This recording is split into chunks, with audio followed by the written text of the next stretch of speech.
Montreal tonight? The Beautiful Montreal. You gotta love it here. I do. I just walk the streets. It's beautiful. It's a nice town. Now, the last time you were here, you were just introducing Mark to the audience here. Correct. Now you've got the second album, Stalingrad. That's all. And you're playing a much bigger venue. Last time it was a small sort of 1,000 Club Soda, seater. yeah. Now you're doubling up. Yeah. Feels good. It does. Now, how is it coming out with Mark the second time? I mean, has he progressed? Has he matured? Is he really fitting into the sound? Yeah, I never felt like he really needed to mature or progress because he's been perfect right from out of the gate for us, I think. But obviously we've grown together as a band, just because we've done so many shows together. I mean, we've toured the world, literally. We've been everywhere from Lithuania to, anywhere on this planet, all over Europe and South America. So, that kind of does something to a band. It gets us more together. You get more seasoned and relaxed about things on stage and stuff. If something doesn't go 100% perfect on stage, you sort of just shrug it off. And does it change the plan for the bands now that he's really fitting in? Do you rush to make a third album and a live DVD and all this stuff, or is it still sort of a tour cycle? You just take it in the same traditional kind of way?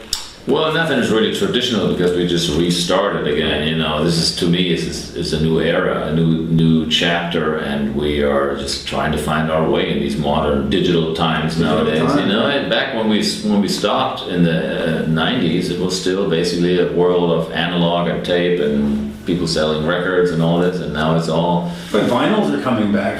They're coming back to a degree, and that's good. I appreciate that, but it's still, times are different nowadays. It really is. Totally, and we all feel that. So I guess we are doing phenomenally well, considering we're just coming back after this long hiatus. But still, I have to be honest, we're still trying to find our way where we belong, and whether we're going to do an album tour cycle every year, I kind of doubt it. We'll have to see. Now you've been doing this for almost 40 years, right?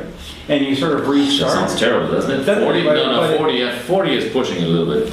Well, what would I settle on 30? 35, 30, 35. Well, it's been 30, a long 35, yeah. Okay, it's been a long time. And 40 now you're sounds restarting. terrible. A lot of people, as they get to 30, 35 years, they start decreasing. So.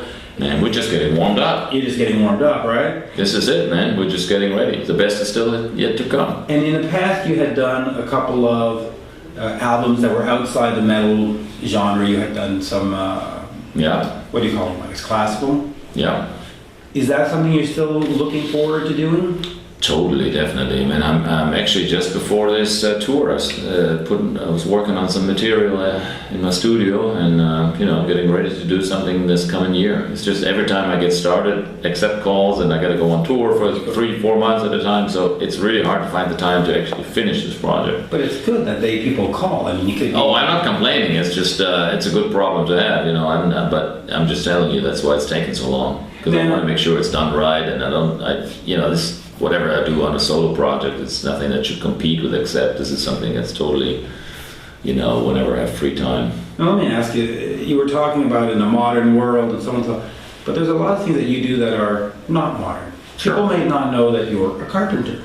A carpenter, yeah, well, I like it. How did that come about? And was that a skill you learned from your father, or was it? Not at all, man. I've just always been sort of the handyman kind of person. I mean, I've worked on guitars all my life.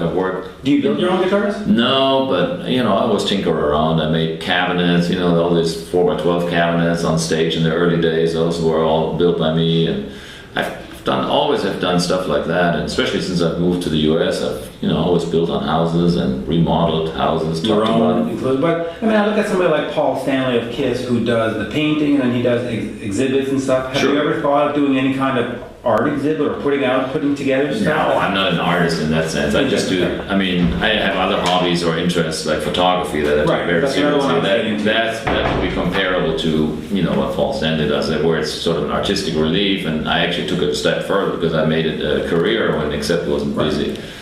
But this whole carpentry thing, it's not my. But will you ever put a collection of photos together, for example, in an exhibition or a book? Is there a Wolf picture book coming? If I was that type of photographer, then I would, yeah. But I'm not an art photographer that puts out pictures in galleries. That's how I started. But right now, it's strictly commercial photography, and I doubt that anybody would want to see that. It's But Andy Warhol knows. I mean, eventually the commercial art becomes the pop art. Well, yeah, if I was that, yeah. Maybe. Maybe. Maybe. Now, recently I was talking to Don Dokken of course, the band Dokken. Good old Don. Known him for years, yeah. And he brought up that it was your wife that basically launched his career. What's that story? He's always very kind in remembering that and mentioning that to other people. And yeah, we've known Don forever and ever. And it was in the early 80s, I believe, very early on, that he came to Germany through Michael Wagner, who was his buddy and still is. And we were hanging and we got to know each other in the studio, at the Dirk's studio, where the Scorpions were recording and we were recording at the time. And he was shopping for a deal, and Gabby knew somebody who might be interested, so she was kind enough at connecting the dots, and he never forgot. So that's very nice, because a lot of people always forget these. Gabby, she's done a lot of things for a lot of people, but a lot of times not everybody is as grateful as Don. Or to remember, especially. I mean, it's nice, because that can make or break something. I mean, she's not responsible for his career, but he makes it sound that way, which is very, very nice. But I mean, there is a first step. The first step inside the door, you can almost really make your career, because that door is shut. And those, totally. So it's a good start. Now, for back to Accept for a second, what's next after Stalingrad? Right now we're on tour with Kreator. First of all, the tour's just getting started. This is only number 5, I believe. Out of many more months to come. Mm-hmm. Is next year going to be more with Kreator, or are you looking at other? No, this is a one-time thing. Okay. I think it's only lasting about 4.5, 5 weeks. This whole Kreator Teutonic Terror Attack tour. We thought it was a cool idea to combine 2 German heavyweights, and they've been around a long time in their thrash world, and we've done our more classic metal for even longer. But since they're so heavy, do you make your set more heavy? I mean, do you really try to go out there and out balls to the walls them if you can? No, I think you got to be honest and be true to yourself. We do what we do, and that's why people come and see us. We don't want to really, we can't really change. You try to do it a little bit to where you maybe don't play ballads or any stuff that would Not that you really have a lot of ballads. No, we don't, but we have a few songs that are a little slower and stuff. So to this much, we kind of adjusted a little bit, but to be quite honest, we have so many songs that we play anyhow, because they're sort of the must-play songs, and of course we want to present the new material, so there's only limited choices. And I know you have other things to get to, so let me ask you one last question.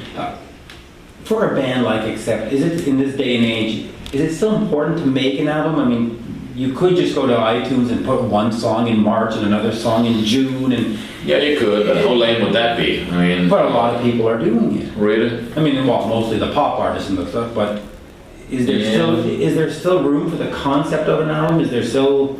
I believe there is. I believe the fans are waiting for that moment when a new collection of songs comes out. It kind of triggers this whole event of the touring, the interviews, and this whole thing. If you just release one album, I mean, who really cares at the end of the day? It sort of probably gets swept under the rug. You're certainly not moving away from this format, then? I can't see that happening anytime soon, no. I think we'll still be making albums. As a matter of fact, we'll probably have to, before too long, start thinking about making another one. Next year, we're going to be touring mostly festivals in Europe, and we'll definitely want to come back, do some more headlining shows after this run. After this run. So right now, there's not a third album. There's no demos being written on the tour bus for now. Okay. We never do that anyhow. We usually, even with this album, it was written after the tour stopped last August. We sat down, locked ourselves into a room. It's interesting. A lot of artists, there's 2 kinds of artists who answer that question. They say, we write as soon as we're on the bus and every free moment in the hotel and stuff. And then there are other ones go, no. Tour is tour.